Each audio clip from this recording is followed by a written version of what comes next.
Hello friends, स्वागत है आपका अपने यूट्यूब चैनल पे। आज की हम वीडियो में बात करेंगे प्रतिस्थापन विधि। प्रतिस्थापन विधि के द्वारा क्वेश्चन को कैसे हल करना है, क्योंकि जो क्लास 10th में स्टूडेंट पढ़ता है उसको अक्सर दिक्कत आती है कि प्रतिस्थापन विधि होती क्या है, उसमें क्वेश्चन को कैसे हल किया जाता है। इसलिए वीडियो के लास्ट तक बने रहना, तभी आपको संपूर्ण जानकारी मिल पाएगी। तो आई होप आप वीडियो के लास्ट तक बने रहेंगे। और अगर अभी तक आपने हमारे चैनल को सब्सक्राइब नहीं किया है तो हमारे चैनल को सब्सक्राइब कर लो, ताकि आने वाली हर एक वीडियो सबसे पहले आप तक पहुंचे। तो आइए बिना टाइम वेस्ट किए हम वीडियो को करते हैं शुरू। तो आपके सामने ये क्वेश्चन है और इसको प्रतिस्थापन विधि के द्वारा हल करना है। तो सबसे पहले प्रतिस्थापन विधि का आपको अर्थ पता होना चाहिए। प्रति मतलब किसी एक का मान निकालना, पहले कॉपी करके x का मान निकाल लिया, और स्थापन मतलब जो x का मान आया उसको दूसरे समीकरण में पुट करके y का मान पता करना। यही प्रतिस्थापन विधि का अर्थ होता है। तो आइए शुरू करते हैं कि कैसे हल करते हैं। तो ये आपके सामने क्वेश्चन है और आपको लिख लेना है कि समीकरण 1 और समीकरण 2। ये सबसे पहले आपको यही काम करना है कि समीकरण 1 है और ये समीकरण 2 है। तो आपको क्या करना है कि आप बोलोगे समीकरण 1 में x का मान प्राप्त करना, x का मान, ठीक है, x का मान पता करना है समीकरण 1 में। तो समीकरण 1 क्या दे रखी है, x plus y is equal to 10। यही समीकरण 1 है। इसमें x का मान कैसे पता करेंगे, x लिखेंगे और ये बराबरी की दूसरे साइड है 10 और यहाँ पे प्लस का y है तो दूसरी साइड जाएगा तो क्या होगा, माइनस का y। तो ये आपके सामने क्या आ गया, x का मान आ चुका है। ठीक है, ये समीकरण कौन सी है आपकी, थर्ड। आपको लिख लेना है कि समीकरण तीसरी, ये समीकरण तीसरी आ चुकी है।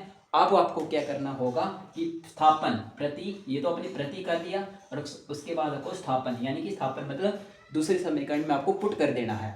तो स्थापन कैसे करेंगे, आपको बस एक बात ध्यान रखनी है कि जो समीकरण आपने यहाँ पे x का यूज करने के लिए उठाई थी उस समीकरण को आपको नहीं छूना है, उसको हाथ नहीं लगाना अभी तक, क्योंकि जो x का मान आया उसको समीकरण 2 में रखना है। क्योंकि समीकरण 1 आपने पहले उठा ली है, अब इसको आपने हाथ नहीं लगाना है, अब आपको सीधे समीकरण 2 में चले जाना है। तो समीकरण 2 में x का मान रखने पर, ठीक है, रखने पर ये आपने लिख लिया। ठीक है, समीकरण 2 क्या है, x minus y is equal to 6। ये है समीकरण 2। यहाँ x की जगह आप क्या लिखोगे, 10 माइनस वाई, क्योंकि ये आपने x के बराबरी में, ये समीकरण तीसरे में आपने x का मान निकाला था, तो x की जगह आपने लिख लिया 10 माइनस वाई और यहाँ पे आगे क्या है, माइनस का y इज इक्वल टू 6। यही है। अब आपको क्या करना है, 10 यहीं पे रहने देना है और माइनस माइनस क्या होता है, प्लस होता है। लेकिन प्लस होता है तो प्लस का आ जाएगा 2y, लेकिन ये माइनस का आएगा क्योंकि यहाँ पे इक्वल का साइन है। यहाँ पे आपको पता नहीं है कि कौन सी बड़ी संख्या है कौन सी छोटी संख्या है, इसलिए आपको माइनस का यूज करना है। ठीक है, उसके बाद 6, उसके बाद क्या करेंगे, माइनस का 2y यही रहने देंगे और 6 बराबर के दूसरी साइड है और ये प्लस का 10 है तो दूसरी साइड जाएगा तो माइनस का 10 हो जाएगा। क्या हो जाएगा, माइनस का 10 हो जाएगा। तो माइनस का 2y इज इक्वल टू 6 में से 10 को प्लस माइनस क्या होता है, माइनस होता है, तो 6 में से 10 को माइनस करेंगे तो क्या आएगा, 4। और किस चीज़ का आएगा, माइनस का, क्योंकि बड़ी संख्या के साथ माइनस का चिन्ह है। तो बड़ी संख्या कौन सी है, 10, तो 10 के साथ क्या है, माइनस का चिन्ह है, तो माइनस का यूज होगा। और इस वाले माइनस के साथ इस वाले माइनस को काट देंगे तो आपके सामने क्या बचा, 2y इज इक्वल टू 4, यही बचा। अब आपको क्या करना है, y का मान पता करने के लिए y इज इक्वल टू 4 और ये मल्टीप्लाई में है, दूसरी साइड जाएगा तो ये डिवाइड में आ जाएगा। अब इसे काटेंगे तो हो जाएगा 2 बार में, तो y का मान क्या आ गया, 2। ये आ गया आपका मान, y का मान, ये आपका प्रॉपर आंसर आ गया y का। ठीक है, यहाँ तक y का मान आ चुका है, लेकिन अभी तक आपके पास x का मान नहीं आया है। तो आपको क्या करना होगा, आपको मैं पूछता हूँ कि कमेंट सेक्शन में बताओ कि y का मान कहाँ रखने पर सबसे पहले आंसर आएगा जल्द से जल्द, क्योंकि एग्जाम में टाइम बहुत कम होता है ना, तो आपको बताना है कि कहाँ आंसर सबसे पहले आएगा। तो आप बोलोगे कि समीकरण 3 में x का मान सीधे सीधे दे रहा है, क्योंकि x के बराबर इसमें जो भी वैल्यू पुट करेंगे x का मान सीधे सीधे आएगा।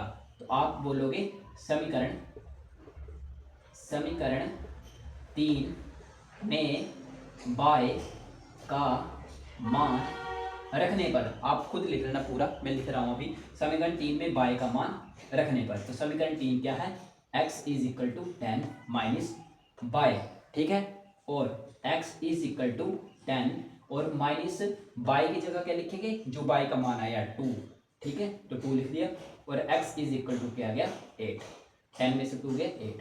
तो ये आपका x का मान, ये आपका y का मान। आई होप आपको पूरा क्वेश्चन समझ आ गया होगा। अगर आप स्क्रीनशॉट लेना चाहते हो तो आप स्क्रीनशॉट लें ताकि आपको समझने में आसानी हो। अगर समझने वीडियो में कोई दिक्कत आई तो रिवर्स करके आप देख सकते हो वीडियो को दोबारा, और अपने दोस्तों को शेयर कर दें जो भी बोर्ड एग्जाम की प्रिपरेशन कर रहे हैं। अगर जो भाई बंधु अभी 10th में हुआ है तो उन लोगों तक भी शेयर कर दें। तब तक के लिए बाय बाय, जय हिंद।